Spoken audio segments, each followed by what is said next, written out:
Vamos a orar presentando este tiempo, pidiendo al Señor pues, que Él lo dirija y que Él nos hable. Señor, te damos muchas gracias por este día y gracias porque tú estás aquí con nosotros. Gracias porque tú nos guardas, porque tú nos cuidas, Señor, y siempre estás a nuestro lado. Y te queremos presentar este tiempo para que tú nos hables, Señor, para que el Espíritu Santo hable a nuestros corazones. Tú conoces nuestras vidas, sabes cómo estamos y Señor, te necesitamos. Por eso te pedimos que tú nos hables, que tú tengas misericordia de nosotros, Señor, y que pues tú sigas hablándonos, Señor, y sigas transformándonos. Amén. Amén. Pues si tenéis Biblia y me queréis acompañar, vamos a ir al capítulo número 3 de Hebreos. Seguimos con nuestra serie que empezamos semanas atrás de esta carta, que no sabemos quién escribió, pero que seguro y creo que nos habla a todos nosotros. Así que leeremos el capítulo número 3 entero, así que os dejo un poquito para que lo busquéis.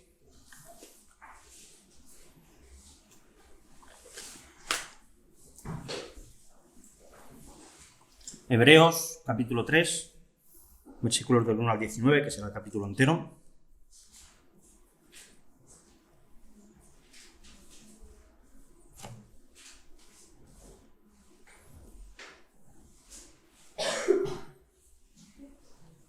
Os dejo un poquito que lo busquéis aún. Hebreos capítulo 3, encontramos casi el final de la Biblia. ¿Sí lo tenéis? Pues dice así: Por tanto, hermanos santos, participantes del llamamiento celestial, considerad al apóstol y sumo sacerdote de nuestra profesión, Cristo Jesús, el cual es fiel al que le constituyó, como también lo fue Moisés en toda la casa de Dios. Porque de tanto mayor gloria que Moisés es estimado digno cuanto tiene mayor honra que la casa al que la hizo. Porque toda casa es hecha por alguno, pero el que hizo todas las cosas es Dios. Y Moisés, a la verdad, fue fiel en toda la casa de Dios, como siervo, para testimonio de lo que se iba a decir. Pero Cristo, como hijo sobre toda su casa, la cual casa somos nosotros, si retenemos firme hasta el fin la confianza y el gloriarnos en la esperanza.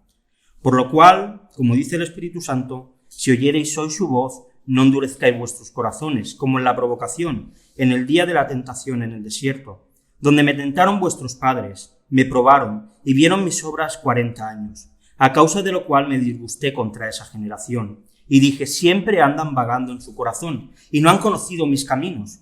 Por tanto, juré en mi ira, no entrarán en mi reposo. Mirad, hermanos, que no haya en ninguno de vosotros corazón malo de incredulidad para apartarse del Dios vivo. Antes exhortaos los unos a los otros cada día, entre tanto que se dice hoy, para que ninguno de vosotros se endurezca por el engaño del pecado, porque somos hechos participantes de Cristo, con tal que retengamos firme hasta el fin nuestra confianza del principio. Entre tanto que se dice, si oyereis hoy su voz, no endurezcáis vuestros corazones como en la provocación. ¿Quiénes fueron los que habiendo oído le provocaron? ¿No fueron todos los que salieron de Egipto por mano de Moisés? ¿Y con quienes estuvo el disgustado 40 años? ¿No fue con los que pecaron, cuyos cuerpos cayeron en el desierto? ¿Y a quienes juró que no entrarían en su reposo, sino a aquellos que desobedecieron? Y vemos que no pudieron entrar a causa de su incredulidad. Durante los 2 primeros capítulos de la carta, el autor ha dejado bien claro que Jesús, aunque se hizo menor que los ángeles durante su encarnación, Él está realmente por encima de ellos. Y ahora en este capítulo 3, Jesús va a poner foco en que Él es superior a alguien para quien los judíos era muy importante, para Moisés. Y partiendo de aquí va a mirar a Israel y va a lanzar una advertencia con ese corazón amoroso de que sus lectores no caigan en el mismo error que cayeron aquellos israelitas en el desierto. Así que el autor, antes de introducir a Moisés en el texto y compararlo con Jesús, dice lo siguiente en el versículo 1 y 2. Por tanto, hermanos santos, participantes del llamamiento celestial, considerad al apóstol y sumo sacerdote de nuestra profesión, Cristo Jesús, el cual es fiel al que lo constituyó, como también lo fue Moisés en toda la casa de Dios. De nuevo un por tanto. Y nos recuerda que lo que va a decir el autor tiene que ver con lo que ha dicho anteriormente. En el capítulo 2 se ha presentado a Jesús como alguien que por su muerte y por su sufrimiento, tanto los hebreos que iban a leer esta carta en aquel tiempo, como nosotros, hemos sido llamados hermanos santos. Hemos sido apartados por Dios, hechos como si no hubiésemos pecado nunca, y nos ha llamado a un llamamiento celestial. El cristianismo verdadero, no solamente un cristianismo que cree unas ideas, no solamente un cristianismo que tiene unos dogmas o unos rituales, es una obra que es genuina del Espíritu Santo en el corazón del creyente. Es algo que no se puede imitar. Quizá durante un tiempo se puede hacer alguna similitud, un estilo de vida parecido, pero si no es el Espíritu Santo el que toca el corazón de la persona, el que ha tocado nuestro corazón, es imposible que podamos tomar la cruz. Así que si tú eres uno de estos hermanos santos de Jesús, dice que tienes que considerar al apóstol y sumo sacerdote de nuestra profesión, de nuestra fe. Jesús es nuestro apóstol. En la Biblia, cuando aparecen los apóstoles, eran personas a las que Dios envió para llevar una tarea, que era la de proclamar y anunciar las buenas noticias del Evangelio por todo el mundo. Pero aquí lo que se nos dice es que Jesús ha sido el enviado por Dios a esta tierra para traernos una buena noticia. La buena noticia de que si creemos en Él, podemos tener asegurada la vida eterna. Que si nosotros creemos en Él, todo lo malo que hemos hecho en nuestra vida puede ser totalmente perdonado, puede ser totalmente cubierto. Y solamente creyendo en Él, solamente reconociéndole como nuestro Señor, solamente diciéndole, mira, yo sé que soy un pecador, que soy malo, que he ido contra ti durante toda mi vida, pero quiero que tú seas mi dueño, quiero que tú seas mi jefe. Él es el que ha sido enviado, pero no solo esto, Él es también nuestro intermediario, dice que es nuestro sumo sacerdote. Esta imagen para los judíos era muy clara. Ellos estaban acostumbrados a ver a un sacerdote, un sumo sacerdote que se encargaba de sacrificar animales para que esos animales cubriesen el pecado del pueblo. Y Jesús ha sido nuestro sumo sacerdote, el que se ha puesto a intermediar entre Dios y nosotros, para que Dios nos pueda aceptar tal y como somos, pero gracias también a pesar de cómo somos. Jesús es el sumo sacerdote. Para los judíos, Moisés era alguien insuperable, porque por medio de Moisés Dios le dio la ley al pueblo y supieron cómo tenían que vivir. Moisés les guió durante 40 años en el desierto. Pero Moisés no era sumo sacerdote. Sí que era un enviado de Dios, pero Moisés no tenía esta labor. Eso era lo que hacía su hermano Aarón. Así que vemos como Jesús es mayor que Moisés en esto. Pero aunque es verdad que Jesús es mayor que Moisés, Moisés le fue fiel a Dios en todo el tiempo de su travesía. Y creo que en una década como la que estamos viviendo, que tenemos aún el COVID pues caminando entre nosotros, tenemos una guerra aquí cerca entre Ucrania y Rusia que ya empiezan a haber ataques cerca de Polonia y que no sería raro de que en el momento que algún país de la OTAN sea atacado pues se líe mucho más y entremos en una guerra mundial. Podemos tener muchas distracciones, muchas cosas que nos quitan la vista quizá de donde deberíamos tenerla. Y por eso estas palabras son tan claves para nosotros. Considerar a Jesús.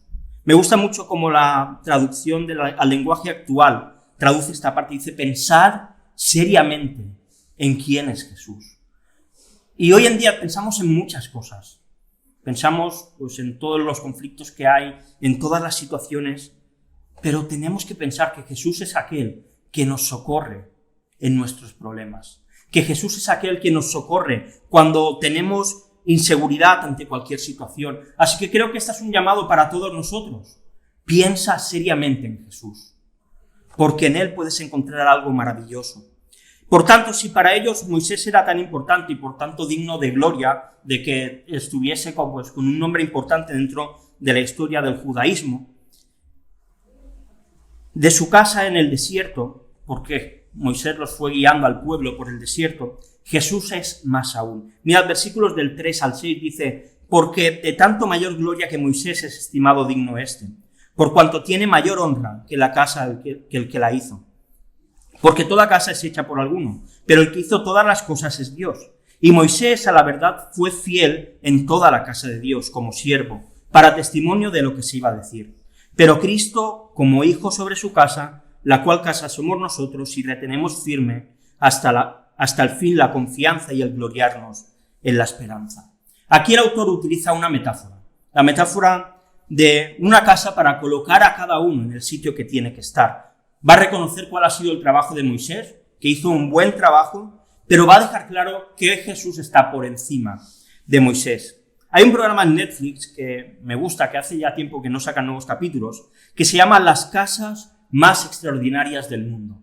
Y en cada capítulo presentan una casa, son 12 capítulos en total, y son casas increíbles, con un diseño espectacular. Su arquitectura, maravillosa. En ubicaciones que no están en medio de una ciudad, están en medio de la montaña, al borde de un precipicio, y debe ser espectacular vivir ahí.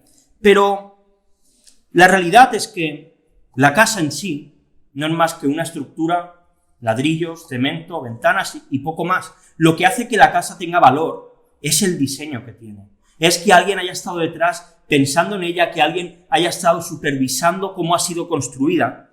Y normalmente cuando en este tipo de casas aparecen siempre se cita al diseñador. Pues ha sido un Bofill o lo que sea. Igual que cuando vemos un cuadro no solamente vemos pues trazos y ya está, sino que decimos es un Picasso, es un Van Gogh, siempre se atribuye la obra a aquel que lo ha diseñado, a aquel que se ha encargado de hacerlo. Y creo que eso es lo que el autor de Hebreos está haciendo.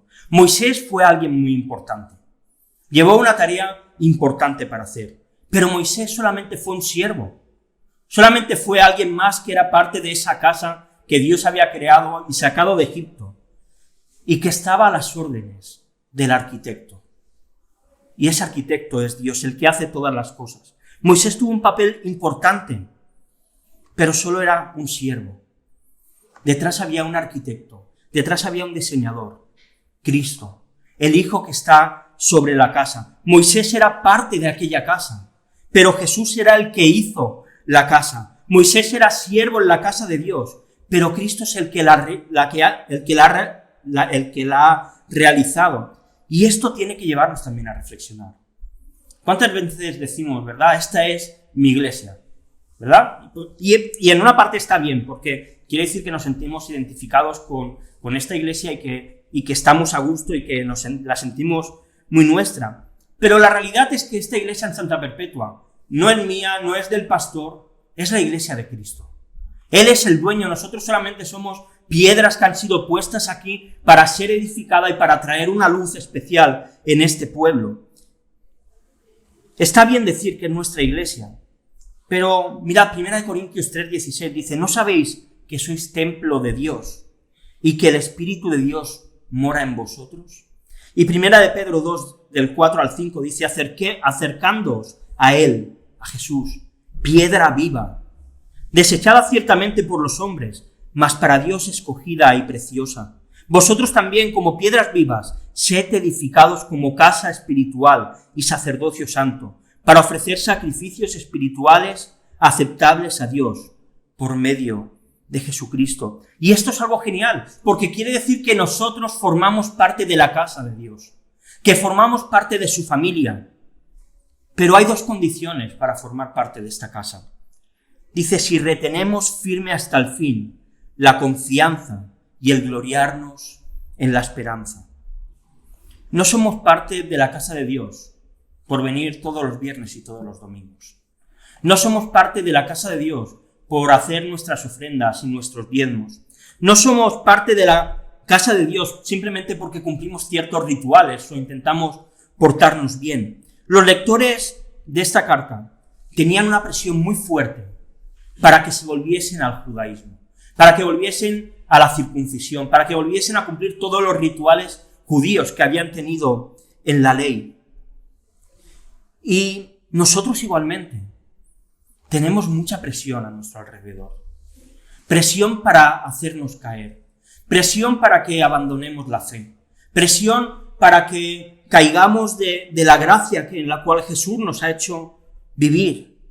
Pero Jesús fue fiel al Padre en la construcción de esta casa. Jesús cumplió todo lo que el Padre le requería, tanto que llegó a sufrir y a morir para poder salvarnos a nosotros. Así que todo aquel que quiera formar parte de esta casa tiene que estar dispuesto a sufrir. Todo aquel que quiera ser parte de esta casa tiene que estar dispuesto a dar su vida por completo. Y por supuesto, Dios no nos va a pedir a todos lo mismo. Dios no va a pedir a las personas más mayores que salgan a la calle cada día a evangelizar porque sus fuerzas ya son menos. No les va a pedir que monten un canal de Twitch y se pongan a predicar el evangelio allí, porque sus capacidades quizá no la tienen, pero los jóvenes sí que tenéis esas fuerzas, esa inteligencia, ese manejo de las nuevas tecnologías para poder llevar a cabo esas cosas que quizá los más mayores no son capaces. Los jóvenes no van a hablar con los padres de los niños, pero quienes tienen hijos sí que tienen la oportunidad. Cada uno tenemos un sitio donde servir. Cada uno tenemos un lugar donde podemos ser luz. Y Dios nos necesita a todos en el trabajo. No hay ninguno que no valga. Todos somos útiles en el plan perfecto de Dios. Uno será por medio del trabajo, otros por medio de la acción. Hace una semana Ramón nos predicaba sobre aquella batalla en la que Moisés estaba orando con las manos levantadas, ¿verdad? Moisés no fue a la batalla, pero Moisés estaba peleando también en oración. Quizá los que ya sois más mayores y tenéis menos fuerza, la oración es súper importante, la intercesión por los jóvenes, por los matrimonios, para que el Señor nos guarde cada uno de nosotros. Tenemos trabajo que hacer, aunque no todos hagamos lo mismo, pero Dios nos llama a todos a seguir trabajando, a retener firme la fe en la cual hemos sido llamados. Y si hasta aquí hemos visto esta comparación entre Jesús y Moisés y cómo Jesús es el constructor de la casa, veamos cuál es la advertencia que, una vez más, con amor, el autor de la carta presenta a estos hebreos. La verdad es que creo que hay momentos en la historia que se quedan marcados en nuestras vidas, que los podemos recordar, podríamos casi decir todo lo que estábamos haciendo. Mis padres muchas veces cuando hablamos recuerdan como si fuese el mismo día, el 23 de febrero de 1981, cuando el coronel Tejero intentó dar un golpe de estado. Siempre recuerdan dónde estaban, qué es lo que pasó. Mi madre cuenta que estaba en Plaza España, en Barcelona, que vio los tanques salir a la calle, que estaba súper asustada. Seguro que muchos de nosotros recordamos el 11 de septiembre de 2001, ¿verdad? Cuando aquellos aviones se estrellaron contra las Torres Gemelas. Yo recuerdo que estaba en una barbacoa con la iglesia y nos quedamos todos destrozados.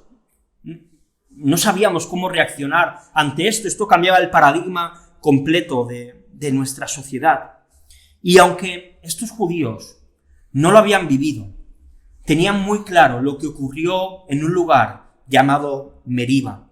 Y a lo cual el autor de Hebreos cita en los versículos del 7 al 11, dice: por lo cual, como dice el Espíritu Santo, si oyereis hoy su voz, no endurezcáis vuestros corazones como en la provocación, en el día de la tentación en el desierto, donde me tentaron vuestros padres, me probaron y vieron mis obras 40 años, a causa de lo cual me disgusté contra esa generación y dije: siempre andan vagando en su corazón y no han conocido mis caminos.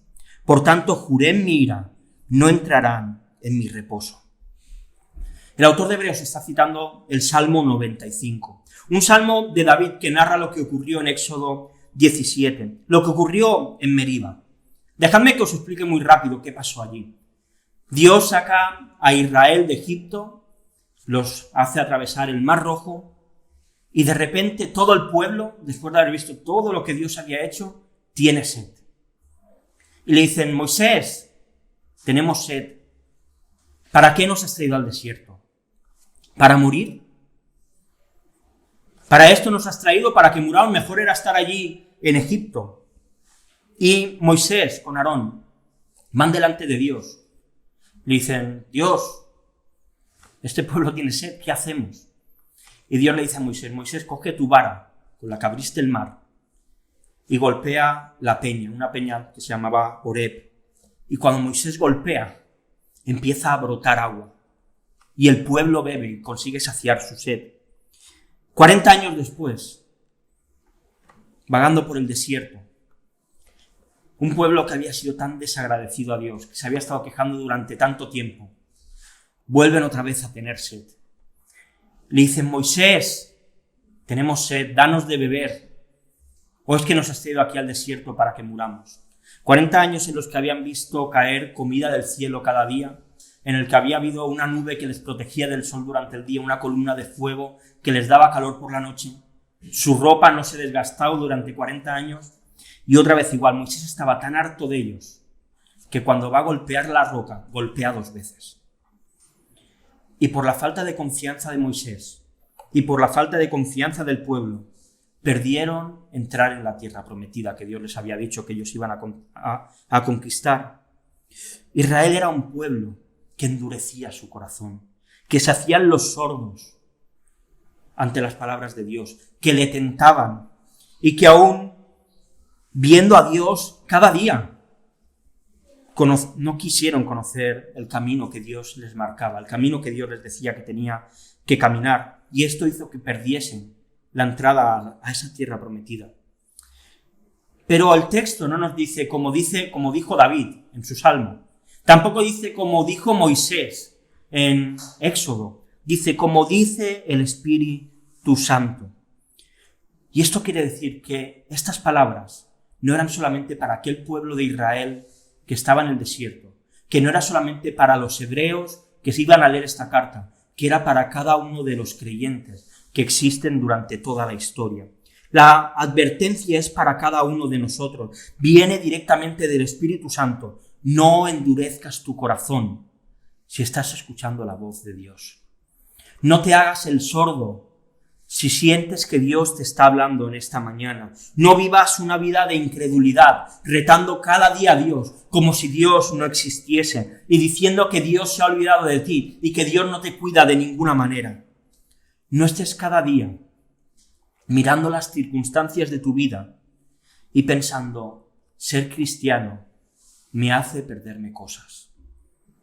No vivas la vida diciendo, si no fuese cristiano podría hacer esto o podría hacer aquello. La advertencia del Espíritu Santo es muy clara. Necesitamos conocer los caminos de Dios. Necesitamos saber por dónde caminar. Necesitamos que nuestros corazones estén firmes. Y para eso tenemos que pensar en nuestro apóstol, en nuestro sumo sacerdote, en Jesús y en la salvación que Él nos ofrece. Pero qué difícil es, ¿verdad? Todo esto a la teoría es muy fácil decirla. Pero qué difícil es vivirlo. Yo no sé si a vosotros os pasa, pero yo muchas veces mi corazón se vuelve duro. Mi corazón muchas veces se vuelve incrédulo a Dios. Muchas veces decido irme por mis caminos, sabiendo que no son los caminos que me corresponden. Y creo que al autor de esta carta también le pasaba lo mismo. Por eso el versículo 12 y 13 advierte de esto y da una solución. Dice, mirad, hermanos, que no haya en ninguno de vosotros corazón malo de incredulidad, para apartarse del Dios vivo. Antes exhortaos los unos a los otros cada día, entre tanto que se dice, hoy, para que ninguno de vosotros se endurezca por el engaño del pecado. Aquí vuelve a aparecer el corazón pastoral, el corazón amoroso del autor para sus lectores, y lo hace con una advertencia. Le dice, mirad, si os dais cuenta, Israel no pudo llegar a la tierra prometida por culpa de su incredulidad. Ellos veían cómo Dios cada día les alimentaba con el maná, cómo les cuidaba, cómo les protegía. Y sus corazones se fueron por otros caminos. Y el autor de la carta le dice, vosotros que habéis conocido a Jesús, que ha cambiado vuestras vidas, tenéis que cuidar vuestro corazón para que no caiga en incredulidad. Y me gusta algo mucho. Los hace partícipes a todos. Nos dice, mira, el pastor de vuestra iglesia se tiene que preocupar de vosotros, de que no caigáis en incredulidad, sino que le dice que lo hagan cada día unos a otros. Dice, exhortaos cada día, animaos cada día, relacionaos para que vuestros corazones no se endurezcan por culpa del pecado. No permitáis que los demás se enfríen, no permitáis que los demás pierdan la pasión por Jesús, no permitáis que los demás sean engañados por el pecado. Y creo que esto es algo duro y difícil. Primero porque a ninguno nos gusta que nos examinen. A ninguno nos gusta que nos controlen. A ninguno nos gusta que nadie nos pueda decir, oye, esto que estás haciendo, de esta manera de vivir en la que vives, es incorrecta. Vivimos en la época de la sobreprotección.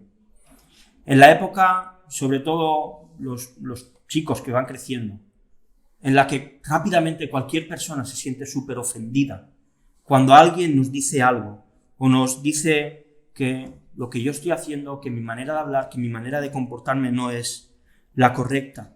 Y cuando alguien nos lo dice y nos confronta, nos enfadamos con la persona, y empezamos a sacar textos fuera de contexto. No juzgues si no quieres ser juzgado. Antes de mirar la paja en el ojo del otro, mira la viga que tienes en el tuyo y todas estas cosas. Hemos creado una cultura de iglesia en la que mi vida es mía y nadie tiene que entrar. En la que mi pecado es mi pecado y me pertenece y nadie tiene que venir a decirme si yo estoy haciendo bien o estoy haciendo mal. Pero una señal de una iglesia sana es la que, si yo estoy viviendo de una manera incorrecta, cualquiera de vosotros venga y me diga: oye Ángel, esto que estás haciendo no está bien. Oye Ángel, la manera en que hablas a tu mujer no es la correcta. Oye Ángel, el tiempo que pasas mirando el móvil no está bien. Necesitamos crear una cultura en la que, con amor, podamos decirnos las cosas.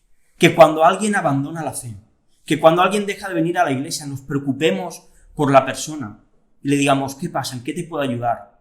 No porque venga aquí, obviamente es lo que queremos, pero tiene que ir más allá. Ahora bien, para hacer esto siempre tenemos que hacerlo con la actitud correcta. Caer en lo contrario es un problema.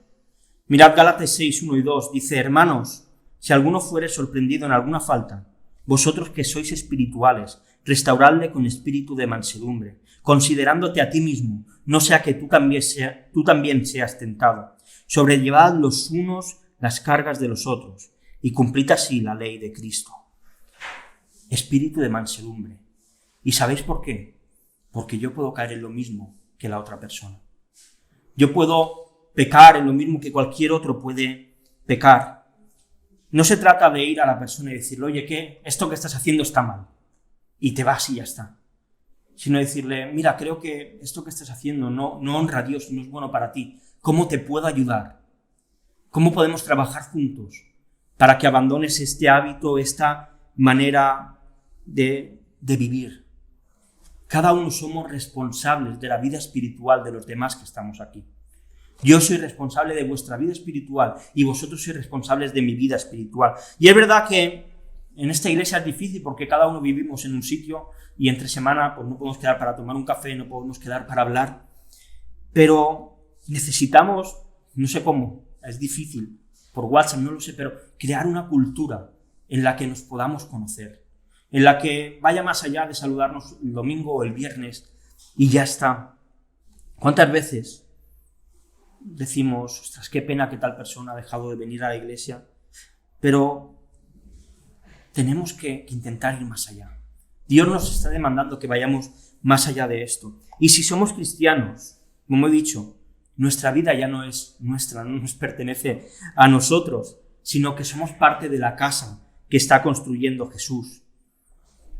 Dice, no he apuntado la cita, pero en la Biblia aparece: vosotros también, como piedras vivas, sed edificados como casa espiritual y sacerdocio santo, para ofrecer sacrificios espirituales aceptables a Dios por medio de Jesucristo. Es el mismo texto que he leído antes de Primera de Pedro. Si yo estoy mal, a vosotros os afecta. Si cualquiera de vosotros estáis mal, a los demás nos afecta porque somos una casa. Y si en una casa hay un agujero, al final el resto, la humedad se va traspasando y va ocupando a todos. Dios nos va a pedir cuentas a cada uno también por los demás. Así que intentemos montar y vivir en esa cultura en la cual nos exhortemos unos a otros con amor y en la cual podamos ayudarnos a crecer unos a otros. Y si hay una advertencia clara a examinarnos, hay otra advertencia igual de clara a permanecer. Retomando el mismo argumento que el autor ha tomado antes, versículo 14 y 15 dice: porque somos hechos participantes de Cristo, con tal que retengamos firme hasta el fin nuestra confianza del principio. Entre tanto que se dice: si oyereis oír su voz, no endurezcáis vuestros corazones, como en la provocación. ¿Qué es esto de ser participantes de Cristo? Hay otra versión de la Biblia, la traducción al lenguaje actual, que lo traduce de esta manera y creo que se entiende mucho mejor. Dice: al principio, Cuando confiamos en Cristo, nos hicimos compañeros suyos. Y si no dejamos de confiar en Él, seguiremos siendo sus compañeros siempre.